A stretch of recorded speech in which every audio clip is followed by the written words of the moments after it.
আমরা একটু গভীরে গিয়ে আলাপ করব। আসেন আল্লাহর নামে শুরু করি। যারা আমার অনুষ্ঠান দেখছেন তারা অনেকেই ইতিমধ্যে জেনে গেছেন বিভিন্ন সোর্সের মাধ্যমে। প্রথমে আপনাদের অনুরোধ করছি, আপনারা মধ্যপ্রাচ্যের মিডল ইস্টের একটা ম্যাপ যদি অন্য সেট থাকে, টেলিফোন বা কম্পিউটার থাকে, ওটাতে বের করে নেন, মানে গালফ অফ হরমুজ, বা আপনার একটা ম্যাপ বের করেন যেখানে কুয়েত, কাতার, বাহরাইন, ওমান বা ইরান এগুলো আছে। মানে মিডল ইস্টের একটা ম্যাপ, সেখানে আপনার ওই Gulf of Hormuz, Persian Gulf, একটা উপসাগর, পারস্য উপসাগর, একদিকে ম্যাপে দেখবেন, একদিকে বাম দিকে দেখবেন সৌদি আরব, বাহরাইন, কাতার, উপরে কুয়েত, নিচে দেখবেন ইউএই, আবুধাবি, তারপরে ওই দুবাই, এগুলো দেখবেন। আর নিচে বেরিয়ে গেলে দেখবেন ওমান, একটা স্ট্রেট। এবং এই দেশগুলো খুব ইম্পর্টেন্ট। ইরাকের সঙ্গেও বর্ডার রয়েছে। মানে 7টা পারস্য উপসাগরীয় দেশের ভেতরে 4টাই এই পার্সিয়ান গালফের উপর নির্ভরশীল তার ব্যবসা বাণিজ্য সবকিছু করার জন্য। যেমন ইউএই, কাতার, কুয়েত, বাহরাইন এবং ইরাক। ইরাকেরও যে আউটলেট, ইরাকের তেল এক্সপোর্ট করতে হলে এই গালফ অফ হরমুজ দিয়েই যেতে হবে, ইরানের নাকের ডগার উপর দিয়ে। এবং গালফ অফ হরমুজের গুরুত্ব, যেটা আমি আগেও বলেছি, আজকেও বলছি, এত বেশি এবং এত বিপদ সংকুল একটা এরিয়া, এত ডেঞ্জারাস, যে মার্কিন অ্যাডমিরালরা, নৌবাহিনীর বড় বড় জেনারেলরা, তারা বলেন যে আমরা আটলান্টিক মহাসাগর, প্রশান্ত মহাসাগর আমাদের নিয়ন্ত্রণে, ভারতীয় মহাসাগরও তাদের, ভারতীয় মহাসাগর, ইন্ডিয়ান ওশানও মোটামুটি তাদের নিয়ন্ত্রণে। তবে একমাত্র পারস্য উপসাগর, পার্সিয়ান গালফ, এটা আউট অফ বাউন্ডস। যদি এখানে ইরান আমাদের বন্ধু না হয়, তাহলে এখানে যান গেলেও আমরা ঢুকবো না, কারণ ঢুকলে বেরোতে পারবো না। এবং ইরান সম্বন্ধে আমি বলেছি আগেও, ইরানের একটা ভৌগোলিক অ্যাডভান্টেজ আছে, যেটা আফগানিস্তানের আছে। আফগানিস্তানে এত পর্বত যে সেখানে কেউ ওই আফগানদের সঙ্গে যুদ্ধ করে সহজে তাদের পদানত করতে পারে না। আপনি ওই বিমান দিয়ে হামলা করবেন, তারা পাথরের গুহার আশেপাশে ফাঁক ফোকরে থেকে যাবে, ওদেরকে আমি শেষ করতে পারবেন না, নির্মূল করতে পারবেন না, যদি না পারমাণবিক বোমা ব্যবহার করা হয়। ভিয়েতনামের ওই অ্যাডভান্টেজ ছিল, জিওগ্রাফির, গহীন জঙ্গল আর পাহাড় পর্বত, নদী, সেখানে আমেরিকা সুবিধা করতে পারেনি। আর ইরান আরেকটা দেশ, যেখানে উপরে 3 দিক দিয়ে তার পাহাড়, ওই পাহাড় মারিয়ে আসতে হবে, 8-10 হাজার ফুট উঁচা, 15,000 ফুট উঁচা পর্বত ডিঙ্গিয়ে ইরানের ভিতর ঢুকতে হবে, হামাগুড়ি দিয়ে ঢুকতে হবে। কেউ ট্যাঙ্ক নিয়ে, গাড়ি নিয়ে ঢুকতে পারবে না। একমাত্র তুরস্ক থেকে ইরানের, ইরাক হয়ে আপনার ইরানে যেতে পারে, তুরস্ক থেকে ইরানে যেতে পারেন, তুরস্ক সেটা করতে দেবে না। তুরস্কের ল্যান্ড তারা ইরানের বিরুদ্ধে যুদ্ধে ব্যবহার করতে দেবে না। আর আছে ইরাক। ইরাকেও যদি মার্কিনপন্থী একটা সরকার আছে, তবে জনগণ এবং অধিকাংশ জনগণ শিয়া ধর্মাবলম্বী, তারাও ইরানে প্রবেশ করতে দেবে না। এবং এটা আমেরিকান এক্সপার্টরাই বলছে, যদি সেখানে যায় বাই ল্যান্ড, যদি তারা ওই যে বলছে বুটস অন দ্য গ্রাউন্ড, একটা মিলিটারি ফ্রেজ, মানে আর্মির বুট, মানে আর্মি নামাবে জমিতে, ইনফ্যান্ট্রি বা পদাতিক বাহিনী কোনো দেশ দখল না করা পর্যন্ত সেই দেশকে পুরোপুরি বিজয় করা হয়েছে, সেই দেশকে পদানত করা হয়েছে, এটা মনে করা হয় না। আপনার একটা দেশ দখল করতে হলে সোজা কথা, আপনার আর্মি, বিশেষ করে পদাতিক বাহিনীর ইনফ্যান্ট্রি, সেই জায়গায় গিয়ে ঢুকতে হবে, বসতে হবে, দখল করতে হবে। সোজা কথা, ইনফ্যান্ট্রি ছাড়া একটা দেশ দখল করা যায় না। এখন ইনফ্যান্ট্রি নিয়ে ঢুকবে ইরানের প্রায় 1 মিলিয়ন ট্রুপস, রিজার্ভিস্ট এবং সৈন্য নিয়ে, তাদের 10 লক্ষের মতো। এই 10 লক্ষ সৈন্যকে পরাভূত করার জন্য আপনার 20 লক্ষ সৈন্য লাগবে। আমেরিকার 6-7 লক্ষ টোটাল সেনাবাহিনীর সংখ্যা, তারা এখানে 50,000 এঙ্গেজ করছে, এই 50,000-এর বেশি তারা এঙ্গেজ করতে পারবে না। তাদের তো সারা দুনিয়াতে কয়েকশো বেস আছে, সুতরাং আমেরিকার থেকে সৈন্য আসতে পারবে না। আর কে সাপ্লাই দেবে? আরব দেশগুলোর এত সৈন্য নেই। সেই জন্যই বলছি যে, আপনারা জানেন আমি লাল টাই পরি বিজয়ের সংবাদ পেলে, বিজয় অবধারিত সেটা মনে করলেই আমি লাল টাই পরি। তো আমরা ধরে নিতে পারি যে ইরান এখানে বিপুলভাবে বিজয় লাভ করবে। এই কথাগুলো অনেকে মনে করতে পারেন যে আমি ইরানের পক্ষে কথা বলি, আর যারা যারা ইরানের পক্ষে কথা বলে মুসলমান বা যারা আমেরিকান বিরোধী তারাই বলছে। আমি আপনাদের আজকে কতগুলো রেফারেন্স দেব, এবং যারা ইরানিয়ান নয় এবং যারা খ্রিস্টান বা মুসলমান নয় এবং যারা প্রচন্ড রকম ইসরায়েল পন্থী, একজন প্রফেসর আছেন লন্ডনে, school of Oriental and African studies, SOAS, London University school of Oriental and African studies এর professor Haim ব্রেশিত Zabner, HAIM, Haim ব্রেশিত Zabner, ZABNER। তিনি কট্টর ইহুদিবাদী, ইসরায়েল পন্থী, এবং তিনি একটা মন্তব্য করেছেন খুব লেটেস্ট কালকে। উনি বলছেন ইসরায়েল ইজ হার্মিং ইটসেলফ। ইরানের সঙ্গে যুদ্ধ করে ইসরায়েল নিজের ক্ষতি নিজে করছে, এবং উনি বলছেন the world is going to witness A nuclear catastrophe. পৃথিবী একটা পারমাণবিক দুর্যোগের দিকে যাচ্ছে। এবং শেষ যে কথাটা হেইম ব্রেশিত জেবনার বলছেন, I quote, Israel will regret war with Iran. Israel ইরানের সঙ্গে যুদ্ধ খুবই পস্তাবে, তারা রিগ্রেট করবে যে কেন ইরানের সঙ্গে যুদ্ধ করতে গিয়েছিলাম। এবং উনি আরেকটা কথা বলেছেন, ইসরায়েলের টোটাল সেন্সরশিপ রয়েছে। যুদ্ধের কোনো ছবি, যুদ্ধের কোনো খবর কেউ পাচার করতে গেলেই তাকে ধরা হয়, এবং কেউ যদি তথ্য বের করে ইসরায়েল থেকে তার জন্য কঠোর শাস্তি রয়েছে। ইসরায়েলি নাগরিকই হোক বা বিদেশি সাংবাদিকই হোক। সেখানে রাশিয়ান জার্নালিস্ট একজন গিয়ে গোপনে ভিডিও করে যে তথ্য পাঠিয়েছেন সেটা দেখলে গা শিউরে ওঠে। মানে তেল আভিভ এবং ইসরায়েলের বড় বড় কিছু শহর এখন আপনি দেখলে মনে করবেন গাজাতে এসছেন। গাজা ইসরায়েল যা করেছিল ঠিক একই ঘটনা ঘটেছে ইসরায়েলের ভেতরে বড় বড় শহরে, এবং ইসরায়েলিরা বলছে যে Iran, leave us alone, you have won. Iran, আমাদের ছেড়ে দাও, তোমরা জিতে গেছো। অনেকে বলছে আমাদের তো আর যাবার দেশ নেই, ইসরায়েলই একমাত্র দেশ। এটা ঠিক না, তারা ইউরোপে যাবে, আমেরিকায় যাবে, যেখান থেকে তারা এসেছিল। ওই এলাকার লোকজন খুবই কম, ওই ইহুদিদের সঙ্গে তাদের গন্ডগোল নেই। যারা ইউরোপ থেকে এসছে, আমেরিকা থেকে এসছে, তাদেরকে তারা বলছে তোমরা বের হয়ে যাও, আরবরা বলছে। এবং আরেকটা দুর্যোগের যে খবর, এটা আপনাকে স্ট্যাটিস্টিক্স, আমি অঙ্কে খুব ভালো না, তবে এটুকু বুঝি যে ইরান যে মিসাইল গুলো মারছে, ওই মিসাইল, এক একটা মিসাইলের দাম কত জানেন? $20,000। বাংলাদেশি টাকায় অনেক টাকা। $20,000 একটা মিসাইলের দাম। তার 90% এবার টার্গেট হিট করতে পারছে না।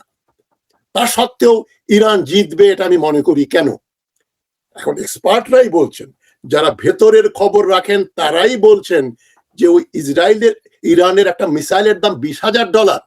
আর যে ইন্টারসেপ্টর, আপনারা দেখেন না যে একটা মিসাইল যখন আসে চারপাশে ফুটফাট করে ফাটতে থাকে, কত ইন্টারসেপ্টর। একটা মিসাইল শুট ডাউন করার জন্য 4টা 5টা 6টা 7টা 8টা এমনকি 10টা ইন্টারসেপ্টর লাগে। আপনারা চেয়ারের হাতলটা একটু শক্ত করে ধরে শুনুন, ফিগারটা শুনুন। ওই এক একটা ইন্টারসেপ্টরের দাম $40 লক্ষ, $4 মিলিয়ন এগেইনস্ট $20,000। আমি আবার বলছি, $20,000 দামের একটা মিসাইল হিট করতে যে ইন্টারসেপ্টর ব্যবহার করা হয়, ওদেরকে প্রতিহত করার জন্য যেটা ব্যবহার করা হয়, এক একটার দাম $4 মিলিয়ন। এবং এরা 4টা পাশে একাধিক ইন্টারসেপ্টর দিয়ে ওই মিসাইল গুলোকে ধ্বংস করা হয় আকাশে। লাকিলি হয়তো একটা দিয়ে আপনি ধরে ফেললেন। আমরা প্রায় দেখি 4টা 5টা 7টা মারছে এবং একটা হিট করছে ওই মিসাইলকে। একটা $20,000 ইন্টারসেপ্টর মারতে আপনি $30 থেকে $40 মিলিয়ন খরচ করছেন। এটা ভয়াবহ ব্যাপার। মানে আমেরিকা বা পৃথিবীর সবচেয়ে ধনী দেশ এটা অ্যাফোর্ড করতে পারে না। কয়েকদিনের ভেতরেই তাদের ওই অস্ত্র শেষ হয়ে যাবে, এবং এখন হচ্ছে তাই। আমেরিকা তৈরি করে, আর ওরা একটা ইন্টারসেপ্টর, ওরা হয়তো দিনে কয়েকশো ইন্টারসেপ্টর তৈরি করতে পারে। আর ইরান যে মিসাইল গুলো বানাচ্ছে, চীন এবং ইরান মিলে যে মিসাইল গুলো বানাচ্ছে, প্রতিদিন তারা 1000 মিসাইল তৈরি করতে পারে। চীন প্রতিদিন 1000 মিসাইল। তো ইরানের কাছে কত হাজার মিসাইল আছে আমরা জানি না। এ পর্যন্ত তারা 1500 মিসাইল ব্যবহার করেছে, তার সবগুলো টার্গেট হিট করে নাই। 10% বা 5% হিট করলেই যা ঘটেছে সেটা আমরা দেখতে পাচ্ছি। মানে মধ্যপ্রাচ্যে আমেরিকার সবচেয়ে বড় যে বেস, এয়ার বেস, আল ওদাইদ বেজ কাতারে, সেটা হিট করেছে ইরানিয়ান মিসাইল। বাহরাইন এবং কুয়েতে যে বেস গুলো ছিল বলছি, কেন মার্কিন যে ঘাঁটিগুলো ছিল সেগুলো সম্পূর্ণ ধ্বংসপ্রাপ্ত হয়েছে। তার মানে আর সৌদি আরবে যেটা আছে, আমি পরে আসছি, সৌদি আরবের ভূমিকা নিয়ে একটু আলোচনা করব, খুবই ইন্টারেস্টিং ডেভেলপমেন্ট হচ্ছে, একটু শুনবেন মনোযোগ দিয়ে। এখন কাতারে যে সবচেয়ে বড় বেস সেটা আক্রান্ত হয়েছে, বাহরাইনেরটা শেষ হয়ে গেছে, কুয়েতের মার্কিন ঘাঁটি শেষ হয়ে গেছে, থাকলো এখন ইউএই, আবুধাবি, দুবাই, এ সমস্ত জায়গায় যেগুলো আছে সেগুলো আছে, সৌদি আরবে আছে, ইরাকে আছে, আর কোথাও ঘাঁটি নেই। এখন কাতারেরটা অলরেডি আক্রান্ত, আর $20,000 একটা মিসাইল হিট করার জন্য 40 লক্ষ $4 মিলিয়ন এক একটা ইন্টারসেপ্টার লাগে। ইরানের যে বমগুলোও তাই, ওদের অন্যান্য মিসাইলও তাই, এত দামি না, নিজেরা তারা তৈরি করে, চীন তৈরি করে, সুতরাং অনেক দাম। এখানে আরেকজন মার্কিন প্রফেসর জন মেয়ারশেইমার, আপনারা ইউটিউবে দেখলে দেখবেন জন মেয়ারশেইমার, তিনি ইসরায়েল সম্বন্ধে বই লিখেছেন, অনেক জ্ঞানী ব্যক্তি, পলিটিক্যাল সায়েন্টিস্ট। উনি বলছেন, is the US sleepwalking into a geopolitical trap with no exit strategy? আমি আবার পড়ছি, is the US sleepwalking into a geopolitical trap with no exit strategy? মার্কিন যুক্তরাষ্ট্র কি ঘুমিয়ে ঘুমিয়ে হাঁটতে হাঁটতে একটা এর ভিতরে ট্র্যাপের ভিতরে ঢুকে যাচ্ছে, একটা কি বলে যেটাকে ফাঁদের ভিতরে ঢুকে যাচ্ছে, যে ফাঁদ থেকে আর তারা বেরোতে পারবে না। তার মানে এক কথা জন মেয়ারশেইমার বলছেন, আমেরিকা যেখানে ঢুকছে, ইরানে যাচ্ছে, সেখান থেকে আর সুস্থভাবে এক ওয়ান পিস হিসেবে বেরিয়ে আসতে পারবে না। এবং জন মেয়ারশেইমার কতগুলো শব্দ ব্যবহার করেছেন, খুব বিনোদনমূলক। The banquet of broken trust, এটা হচ্ছে এমন একটা দাওয়াত যেখানে আপনি অনেক আশা করে গিয়েছিলেন অনেক ভালো ভালো খাদ্য আসবে, সেই ব্যাংকুয়েটে দেখছেন ব্রোকেন ট্রাস্ট, যে কথা, যে বিশ্বাস আপনি খেতে গিয়েছিলেন পার্টিতে, দাওয়াতে, খাওয়ার জিনিস মান এবং পরিমাণ খুব কম। ব্যাংকুয়েট অফ ব্রোকেন ট্রাস্ট, আমার বিশ্বাসটা ভেঙে দিয়েছে। এই দাওয়াতে গেলাম যে পেট পুড়ে বিরিয়ানি খাবো, দেখছি এখন পান্তা ভাত আর শুটকি মাছ খেতে দিচ্ছে। জন মেয়ারশেইমার বলছেন যে ট্রাম্প বলছে 4 উইকস, বলছে 4 weeks into 4 months into 4 years, এই 4 সপ্তাহ দেখা যাবে 4 মাস বা 4 বছর পেরিয়ে যেতে পারে। এবং অনেকেই বলছেন এটা সমাধান হয়তো হবে পারমাণবিক যুদ্ধ দিয়ে, এবং সেটা হলে চীন এবং রাশিয়া যুদ্ধে নেমে পড়বে। উত্তর কোরিয়াও হুমকি দিয়েছে, মাঝখান দিয়ে ইসরায়েল ধ্বংসপ্রাপ্ত হয়ে যাবে। মার্কিন যুক্তরাষ্ট্র অনেক দূরে, ওদের ঘাঁটিগুলো নষ্ট হবে, কাতার, কুয়েত, বাহরাইন, এদের অবস্থা খারাপ হবে। কিন্তু একটা পারমাণবিক যুদ্ধ হলে মার্কিন যুক্তরাষ্ট্রের মেইনল্যান্ডও আক্রান্ত হবে। চীন যদি মার্কিন নিউক্লিয়ার ওয়েপন ব্যবহার করে, সেটা নিউ ইয়র্ক, ওয়াশিংটন, ক্যালিফোর্নিয়াতেও যাবে। এবং যেটা সবচেয়ে বড় কথা, এয়ার পাওয়ার, বিমান বাহিনীর শক্তি নিয়ে, স্মার্ট বম দিয়ে, স্মার্ট এয়ারক্রাফট দিয়ে একটা দেশ জয় করা যায় না। এবং বলছেন, মেয়ারশেইমার বলছেন, চায়না ইজ এনজয়িং, চায়না খুব মজা করছে, চায়না খুব রিল্যাক্সড, খুব মজা করছে। US is spending billions using weapons, America billions of dollar খরচ করছে, and US is bleeding. জন মেয়ারশেইমার, তিনি মার্কিন নাগরিক, তিনি বলছেন আমেরিকা ইজ ব্লিডিং, আমেরিকা এখন রক্তাক্ত হয়ে গেছে, রক্ত ঝরছে। সুতরাং এদের যে পরাজয়, এটা it's a question of time. 4 বছর যুদ্ধ চলবে না, অনেকে বলছে 10 দিন যুদ্ধ চললেই এই আমেরিকা এবং তাদের মিত্র ইসরায়েল, তাদের হাতে এই ইন্টারসেপ্টর গুলো শেষ হয়ে যাবে। তারা তো এখনো MIRV, ওই সফিস্টিকেটেড মিসাইল এখনো ছোড়েনি। তাদের ওই যে ফাতাহ 3 আর ফাজার 3 আর ফাতাহ 3, তারপরে খায়বার শিকান, এই বোমাগুলো তারা এখনো ব্যবহারই করে না। এই মিসাইলগুলো যখন ওদের অস্ত্র শেষ হয়ে যাবে, ইন্টারসেপ্টর শেষ হয়ে যাবে, এক একটার দাম $40 লক্ষ, তখন খেলাটা দেখবেন ইরান ডানে বামে মেরে এদের সবগুলোকে, কাতার, বাহরাইন, ইউএই, ওদেরকে সারেন্ডার করতে বাধ্য করবে, থাকবে না। দুবাইতে দেখলাম একটা ভিডিও, দুবাইয়ের রাজা ওই দুবাইয়ের শপিং মলের ভিতরে ঢুকে খুব ঘুরে ঘুরে দেখছেন, সঙ্গী সাথী নিয়ে সবাই দেখছে, উনি দেখাচ্ছেন যে দেখো আমাদের কিছুই হয়নি, কিছুই হয়নি বলো না, তোমাদের হতে যাচ্ছে। তবে সৌদি আরব হচ্ছে ওই গালফ কান্ট্রিজ গুলোর ভিতরে সবচেয়ে শক্তিশালী। সৌদি আরবের ব্যাপারে বলেছিলাম, আপনাদের বলবো একটা গোপন কথা। সৌদি আরবের সঙ্গে পাকিস্তানের একটা ডিফেন্স প্যাক্ট আছে, একেবারে কোনো টাইম ফিক্স করা নেই, অনির্দিষ্ট কালের জন্য যদি সৌদি আরব আক্রান্ত হয় পাকিস্তান সাহায্য করবে, আর পাকিস্তান আক্রান্ত হলে সৌদি আরব সাহায্য করবে, এই ধরনের মিউচুয়াল ডিফেন্স প্যাক্ট। সেখানে ইরান যদি মিসাইল ছোড়ে সৌদি আরবে, তাহলে পাকিস্তানকে যুদ্ধ করতে হবে ইরানের বিরুদ্ধে। কিন্তু ইসরায়েল সেটা জানে, এবং কদিন আগে যে আরামকো অয়েল রিফাইনারিতে মিসাইল ফেলা হলো, জ্বলছিল, মানে সৌদি আরবের সবচেয়ে বড় রিফাইনারি, সেটা এখন জানাজানি হয়ে গেছে ইসরায়েল আক্রমণ করেছিল, ইরান না। এবং ইরানের সঙ্গে পাকিস্তানের মাধ্যমে সৌদি আরবের একটা এগ্রিমেন্ট আছে এই মর্মে যে সৌদি আরব তার জমিন, তার টেরিটরি ইরানের বিরুদ্ধে যুদ্ধে ব্যবহার করতে দেবে না, তার আকাশ সীমা বা তার মাটি। আর ইরান সৌদি আরবে কোনো বোমা ফেলবে না। এটা আমি ভালো খবর, লাল টাই পরার মতো খবর। কেন? যে সৌদি আরবে বাংলাদেশের 37 লক্ষ ওয়ার্কার্স কাজ করেন, তারা মোটামুটি সৌদি আরবে থেকে যেতে পারবেন ইরান যদি সেখানে আক্রমণ না করে, যে চুক্তিবদ্ধ মোটামুটি। এবং সৌদি আরবকে তার ধরারও দরকার নেই, যদিও সৌদি আরব ইরানের সবচেয়ে বড় শত্রু, কিন্তু এখানে কাতার, বাহরাইন, কুয়েত এন্ড ইউএই কে শাস্তি দিলেই সৌদি আরবকে ধরার দরকার পড়বে না, এবং আমেরিকান যুক্তরাষ্ট্র বুঝে যাবে যে এখানে আর তারা ইরানের বিরুদ্ধে এলাকার কোনো পাওয়ারকে দিয়ে তারা যুদ্ধ জয় করতে পারবে না। সুতরাং এই যুদ্ধে ইসরায়েলের পতন ঘটছে, ইসরায়েল নিশ্চিহ্ন হয়ে যাবে, এই কথাগুলো দেখেন।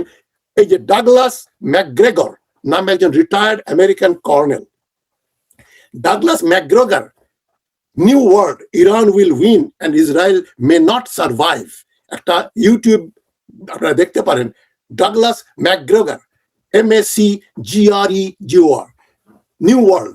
এই প্রোগ্রামের ডাগলাস ম্যাকগ্রেগর টাইটেল হচ্ছে Iran will win and Israel may not survive, Iran জিতবে এবং ইসরায়েল হয়তোবা টিকেই না। এটা professor Glenn Diesen, DIESEN, professor, ওই শোটার নাম টাইটেল যদি চালান ইউটিউবটা, professor Glenn, GLENN, Glenn Diesen, DIESEN, তার লেটেস্ট যেখানে ডাগলাস ম্যাকগ্রেগর ইন্টারভিউ দিচ্ছেন, তিনি বলছেন ইসরায়েল খুবই বিপদে পড়েছে, ইসরায়েল তো জিতবেই না, ইসরায়েল টিকে থাকবে কিনা সেটা নিয়ে এখন তিনি সন্দিহান।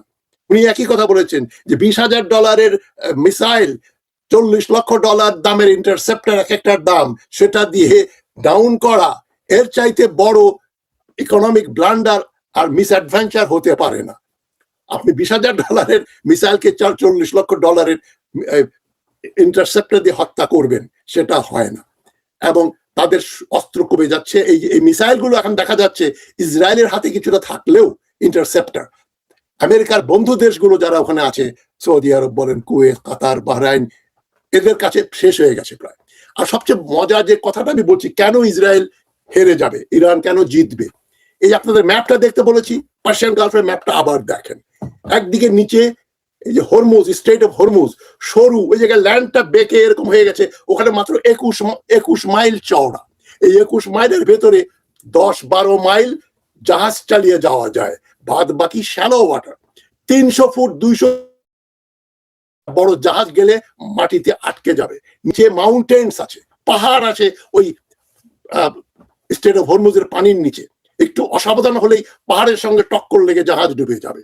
আর তার পাশেই ইরানের যে পর্বতগুলোর ভেতরে মিসাইল নিয়ে, আর্টিলারির গান নিয়ে ইরানি সৈন্যরা বসে আছে।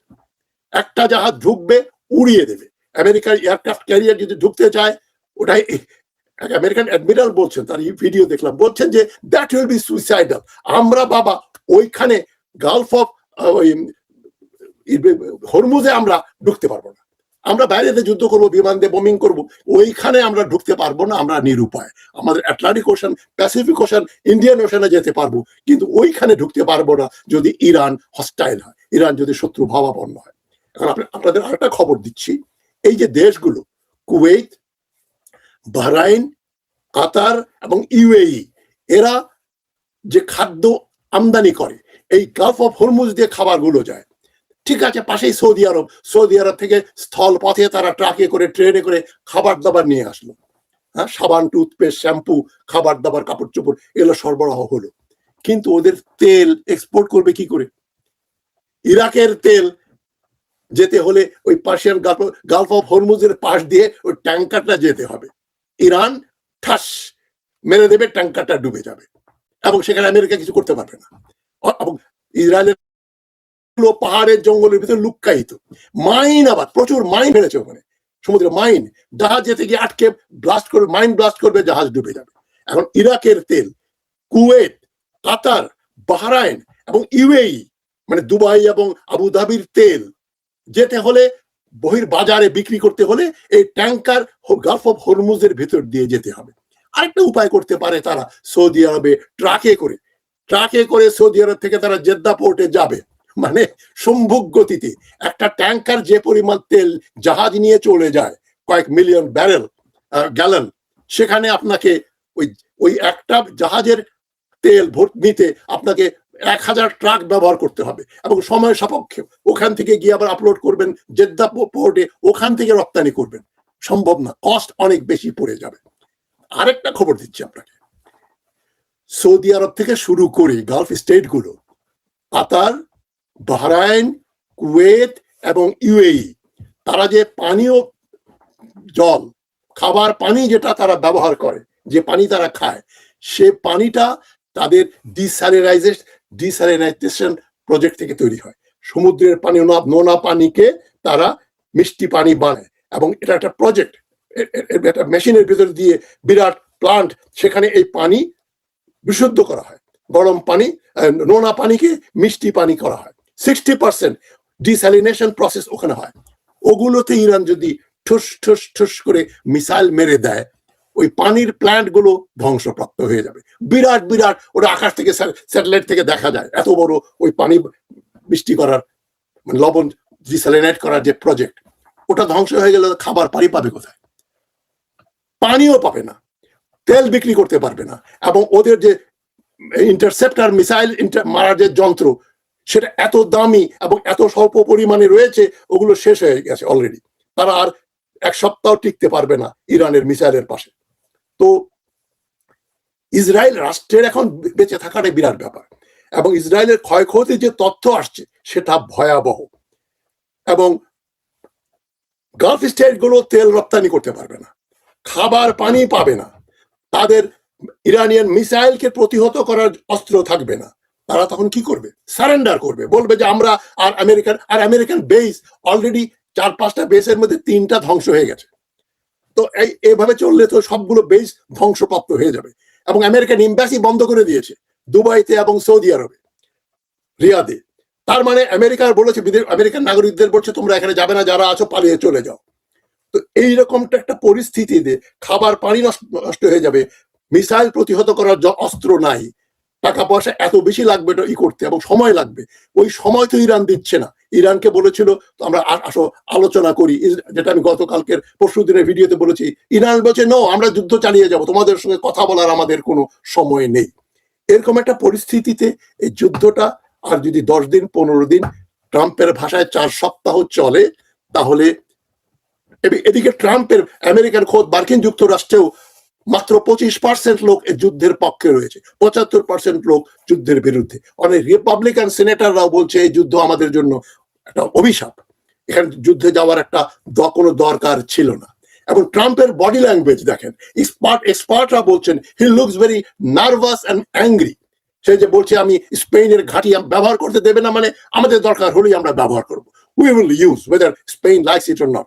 স্পেন নেটোর এত বড় একটা দেশ, তাদের জায়গা তাদের বিনা অনুমতিতেই ট্রাম্প ব্যবহার করতে চায়। কিরকম মানে অবস্থা কাহিল। এদিকে নেতানিয়াহুকে এক জার্নালিস্ট জিজ্ঞাসা করলো যে তোমরাই নাকি আমেরিকাকে যুদ্ধের জন্য বাধ্য করেছো? নেতানিয়াহু বলছে না না না, আমাদের এই যুদ্ধের জন্য আমরাই করে নেই, আমেরিকাই যুদ্ধ করছে। কিন্তু সত্যটা বেরিয়ে গেল, আমেরিকার পররাষ্ট্রমন্ত্রী মার্কো রুবিও বলছেন আমরা ইরানের বিরুদ্ধে যুদ্ধ করছি ইসরায়েলের জন্য। তার মানে নেতানিয়াহু এক কথা বলছে, মার্কিন সেক্রেটারি অফ স্টেট পররাষ্ট্রমন্ত্রী রুবিও আরেক কথা বলছেন, আর ট্রাম্প পাগলের মতো মানে চিল্লাচিল্লি করছেন, রাগারাগি করছেন। সবকিছু মিলে যেটা শেষ কথা হচ্ছে, ইরান এই যুদ্ধে জিতে যাবে, তাদের বিজয় অবধারিত। এবং যেটা বললাম, জায়নিস্ট ইহুদি এক্সপার্টরা পর্যন্ত বলছেন যে এখানে একটা মরণ ফাঁদের ভিতরে আমেরিকা ঢুকে পড়লো। সেই জন্য আমি বলছি যে মিডল ইস্টের ইতিহাস নতুন করে রচিত হবে, এবং ইসরায়েল যুদ্ধ থামার পরে দেখবেন মিলিয়নস অফ ইসরায়েলের লক্ষ লক্ষ লোক দেশ ছেড়ে চলে যাবে। দালান কোঠা নয় মেরামত করা যায়, মনোবল ভেঙে গেলে সেটা মেরামত করা যায় না। এবং যুদ্ধে যে সাইকোলজিক্যাল ডিফিট আমেরিকার হয়ে গেছে, ইসরায়েলের মানসিক বিপর্যয়, মানসিক পরাজয় ঘটে গেছে, এখন ফিজিক্যাল পরাজয়টা বাকি, স্ট্রাকচারাল পরাজয়টা তাদের হবে। স্ট্রাকচার যা হয়েছে এখানে যুদ্ধের, সেটা মার্কিন যুক্তরাষ্ট্র বা তাদের ইসরায়েলের পক্ষে যায় না। মানে যুদ্ধ করতে অস্ত্র লাগে, স্ট্র্যাটেজি লাগে, ল্যান্ড করবেন, আর্মি ল্যান্ড করবেন কি করে ইরানের ভেতরে, মানে ইরাক হয়ে আমেরিকার ইরানের ভেতরে ঢুকবে, তাদের বহু লক্ষ সৈন্য নিয়ে ঢুকতে হবে। আমেরিকার এখানে সবে মাত্র 50,000 এনেছে তারা, 50,000, এর বেশি তো আনতেও পারবে না। সুতরাং আপনারা ধরে নিতে পারেন সৌদি আরবে বাংলাদেশি ওয়ার্কাররা ইনশাল্লাহ ভালো থাকবেন, এবং অন্যত্রও দেখবেন কুয়েত, বাহরাইন, কাতার সব জায়গায় কদিন পরে ওরা হাত তুলে দেবে, ইরানের আর মিসাইল ছুটতে হবে না। সুতরাং যুদ্ধ 8-10 দিন চললেও দেখবেন যে কাতার, বাহরাইন, কুয়েত, ইউএই এরা সারেন্ডার করবে, এবং বাংলাদেশি ওয়ার্কার যারা তাদেরকে লাগবে তাদেরকে তারা তাড়িয়ে দিতে পারবে না। তবে অর্থনৈতিক দুর্যোগের জন্য অনেকের চাকরি চলে যাবে, এতে কোনো সন্দেহ নেই। তবে আমি যেটা আশঙ্কা করেছিলাম প্রথম দিনে, যে প্রায় 70 লক্ষ বাংলাদেশি ওয়ার্কারদেরকে দেশে ফিরে আসতে হবে, আমার মনে হয় না সে ধরনের পরিস্থিতি হবে। সৌদি আরবের সঙ্গে ইরানের যে একটা অলিখিত চুক্তি পাকিস্তানের মাধ্যমে আন্ডারস্ট্যান্ডিং হয়েছে, সেটাই বাংলাদেশিদের পক্ষে যাবে। তবে মোদ্দা কথা, ইসরায়েল এ যুদ্ধে ক্ষতিগ্রস্ত হবে, এবং যেটা এক্সপার্টরা বলছেন, ইসরায়েল নামে কোনো রাষ্ট্রই হয়তো টিকবে না। এখন মার্কিন যুক্তরাষ্ট্র বড় পাওয়ার, তার কিছু হবে না, সে এলাকায় থাকে না, কিন্তু ইসরায়েল এই এলাকারই একটা দেশ। তাদের কয় মাথা নত করে ওই যে 1967 যুদ্ধের আগে যেখানে ছিল যেটুকু, সেই এলাকায় ছেড়ে দিয়ে বাস করতে হবে, অথবা তাদেরকে পাত্তারি গুটিয়ে ইউরোপে চলে যেতে হবে। ভালো থাকবেন সবাই। বিজয়ের লগ্নে আপনাদের সবাইকে আমি সংগ্রামী অভিনন্দন জানিয়ে আমার বক্তব্য শেষ করছি। হয়তো সময় লাগবে, তবে দিনের শেষে চীন এবং রাশিয়ার এবং উত্তর কোরিয়ার থ্রেট, এটা আমেরিকা সহ্য করতে পারবে না, অ্যাবজর্ব করতে পারবে না, এবং এই যুদ্ধে ইরান এবং ইরানপন্থীরাই বিজয়ী হবে। ভালো থাকবেন সবাই, সবাইকে শুভেচ্ছা জানিয়ে শেষ করছি। আসসালামু আলাইকুম।